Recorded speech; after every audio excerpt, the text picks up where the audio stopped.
What is the difference between being weak and vulnerable? Being vulnerable is not a sign of weakness, despite society teaching us that. Being vulnerable basically means you're open to attack. Doesn't necessarily mean you're weak and can't defend that attack. When you can acknowledge what you're vulnerable with and where your weak spots are, you can actually move forward and start to work and improve on them. And it takes incredible amounts of strength to be able to do that. And just because you put yourself in situations where you're vulnerable sometimes doesn't mean you're not going to defend yourself.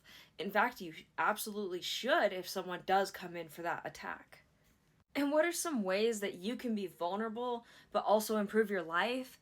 Setting a boundary, especially with that loved one that you've never set a boundary before. It's going to be scary because you're going to be admitting to them what you need or want, and you're going to be setting those boundaries. And it also tells your subconscious that you are worthy of that, that your needs are important and necessary, and you're going to meet them.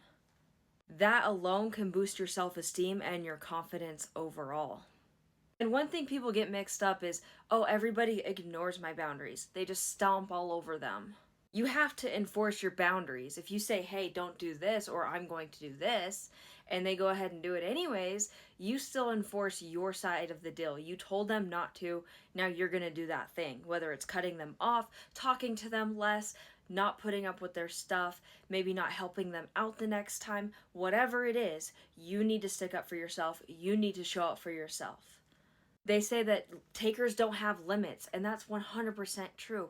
If you give people the option to sit there and take from you, of course, you'll meet some solid, good people who won't do that, but the reality is other people will do that, and you will lose everything. Another way that you can be vulnerable and improve your life is just doing something you've never done before. You know, a new hike, a new sport, a new hobby, going to a new gym, doing anything out of your comfort zone.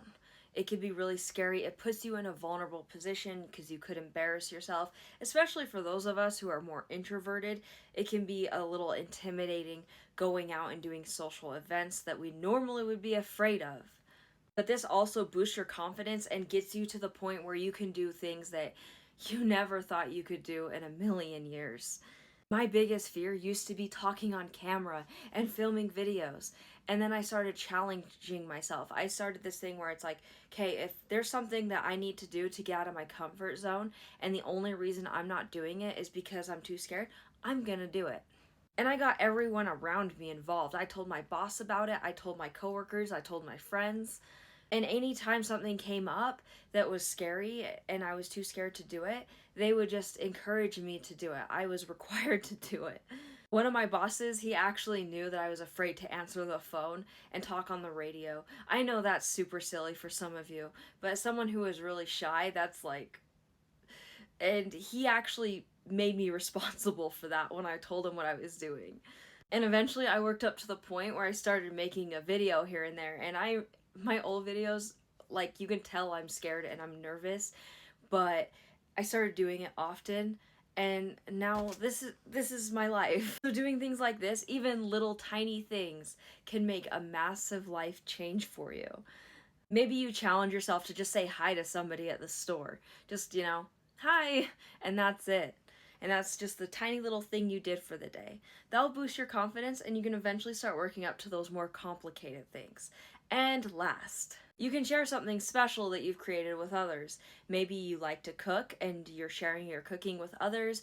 Maybe you did a painting, whatever it is. Maybe you shared something that you did, like a hike or anything. It could be anything. You could share it on social media, or you could show it to your friends and family in person. Either way, that puts you in a vulnerable position because you're vulnerable to criticism. They could potentially be like, oh, I don't like that, or they could say something mean. And the reality is, a lot of people, they're not going to say anything mean, even if it's maybe not great, but getting yourself out there makes a big difference overall. Especially when you're self-assured and confident when you're doing it. And if you don't have confidence yet, you can start building that. And that's one of the stepping stones to building that in your life.